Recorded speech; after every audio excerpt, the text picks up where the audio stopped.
It's Charter California Edition. I'm Brad Pomerance. We are joined by Heather Moreno. She is the Mayor Pro Tem in the city of Atascadero, which, like many cities, many counties, are facing a bit of a crisis when it comes to prescription drug abuse. As the son of a pharmacist, I am familiar with some of these medications and how addictive they can be. What have you seen? What do you know? Well, it's a nationwide epidemic, and so we're finding that in Atascadero we're not immune to that, unfortunately. And so several years ago, a group of really parents that started it and of school age kids and said, what can we do about this? And so we're now in the third school year of a program called Lighthouse in Atascadero. Which is doing such great work.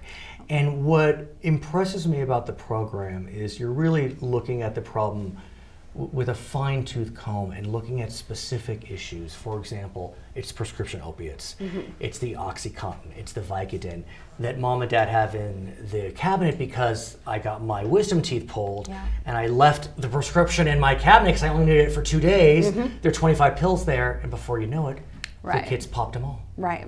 And then that ends up leading to other things. And nowadays they're saying heroin is so cheap and it's easier to get heroin than Oxycontin. And then you're finding that kids are... That? I know. Get heroin and Oxycontin. I mean, it is maddening. I mean, when we were kids, heroin was the worst of the worst of the worst. Right. You would know. And now it's become almost kind of cliche. And what's happening is they're overdosing, and it's not necessarily... Most people think that somebody overdosed on purpose, intentionally. And what happens is they don't know the strength of what they have, they don't know what might be mixed in there, and so the overdose is often accidental. Tell us about the Lighthouse, and tell us about the 7 challenges and the reality tour. So 7 Challenges is a research-based program that goes into the school. It's done at the Del Rio Continuation School. And what it does is it really, rather than the just say no, that's going to work in some places, but for kids who are already at risk, who are already doing drugs or drinking alcohol, it's talking to them about, let's be honest about it. What do you like about it? But what's it doing to your life? What do you want your life to be like? And so there's these 7 challenges that they're put through with a counselor, and they get really honest and talk about those things and start making progress. And it's interesting. I've had several friends who've been part of the program, and they could never understand how they could just have a glass of wine at dinner and have maybe 2 screwdrivers and not 20. But just each person is different. Yes, very much so. And we need to recognize that. And that's what seems to be so unique about Lighthouse, is it really takes each person and, like you said, talks to them about why do you like it? What is it doing for you? Exactly, because it obviously does something. So if all you do is focus on the bad part, they're like, well, but hey, I feel pretty good over here. It does this for me, it does this for me, and you can't deny any of that. It has to be a full approach. Now, what I like also is that Lighthouse is partnering with certain local businesses.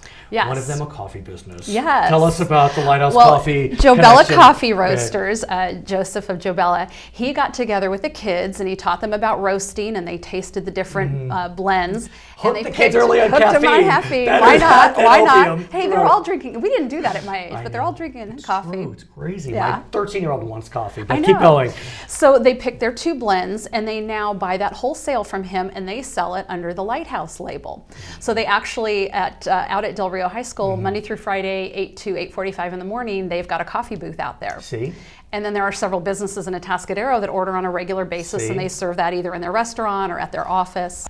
But let me ask you, Heather, about the reality tour that's part of Lighthouse. Tell me about it. It's something we do twice a year, spring and fall, and it's for parents and kids aged about 10 to 17. And they come and they experience, the reality part of it is they actually have a narrated scene of an arrest, a booking, and then an eventual overdose and an actual funeral.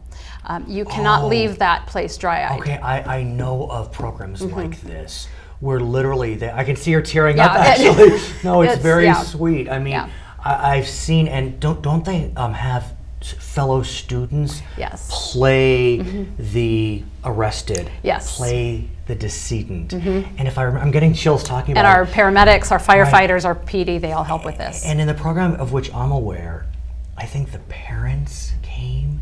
So listen to this, you may not know this. The program I'm aware of, the parent of the deceased child, I'm getting chills, gave an obituary, gave a speech lamenting the loss of the child. Wow. I mean, that's how deep and dramatic it was. This one had the actual overdose scene Right. and the mother there. Similar. Yeah, yeah, I can't know, even talk about it. I know. Yeah. Because you know that's true. That's it's not a movie you're watching. You know that that's happened too many times. And so, talk to us. I'll keep talking as you Yeah. compose Yeah, yourself. okay. I get it. Talk to us about what you see in the eyes of the children, teenagers, as they're watching all of this unfold. Are they getting it? Are they shutting down? What are they feeling? They're very quiet, and I think they're absorbing a lot of it. And then what seems to be is there's that piece, and then additionally, there's somebody from law enforcement that is there talking about the different drugs, and you can ask questions. And so parents, children can ask the questions about the different drugs and all of that. You should see some of the containers they're hiding drugs in, like monster cans that feels like an actual liquid in there, and you open it up and it's got a place for drugs. So parents searching their kids' rooms, or I mean, maybe not even searching, but they just see a Coke can. And let me ask you, if I may, it may be slightly off topic, but I want to talk to you about marijuana. Because look, it's not off topic. It's not, but meaning, off lighthouse. Look, I'm not a rocket scientist. Marijuana will probably be legalized come next year in the state of California. Call me crazy, but that's the trend. Help me. What do I say to my daughter? About marijuana, because it also can be seen as a gateway. Like you said, these prescription opiates are gateways, but for some people they can handle marijuana, it's fine. But for kids, it could be a gateway, no? Being someone who, I think there's 8 of us who have never done drugs in our lives. So I'm a little nerdy in that way. But I believe that it can be, and it'll be interesting to see the research that comes out of, say, Colorado or Washington State, and what are they really seeing in terms of, crime rate or the homeless population? How is that being affected by the legalization of marijuana? I'm interested to see that. And so, what is Lighthouse going to do? I mean, they talk about alcohol now. It's all part of it, right? Yeah. But I got to think that so much of the way we address drug abuse, drug addiction, it's going to have to change. I mean, because when we can buy marijuana at the 7-Eleven, it's a whole new ballgame. It's a new ballgame. I mean, as it is, you can buy marijuana at the local, medicinal marijuana clinic, which, I mean, there aren't many in San Luis Obispo County, if at all, but still, it's fairly easy to access. And one of the pieces of the reality tour as well is we have an addict who's recovered and comes back and tells their story, which is another, I think that's probably the one that has the biggest effect, because of somebody right in front of you saying, at 14, I started smoking marijuana, and then at 16, the prescription drugs, and at 17, and then pretty soon I was 19 as I was off doing heroin and living in the street in Arizona, and then I'm back, and so here now they are at, say, 25, and they're on that road to recovery, but it's still a bumpy road. They don't come and say, oh, things are sunshine and lollipops, but they're very honest about it, and I think that has a great effect. Heather, I know how busy you are. You have a business, you're an elected official, and I just want to thank you on behalf of the kids and parents of Atascadero for your involvement in Lighthouse. Her name is Heather Moreno. She is the Mayor Pro Tem of the city of Atascadero. My name is Brad Pomerance. I want to thank you so much for joining us on Charter California Edition.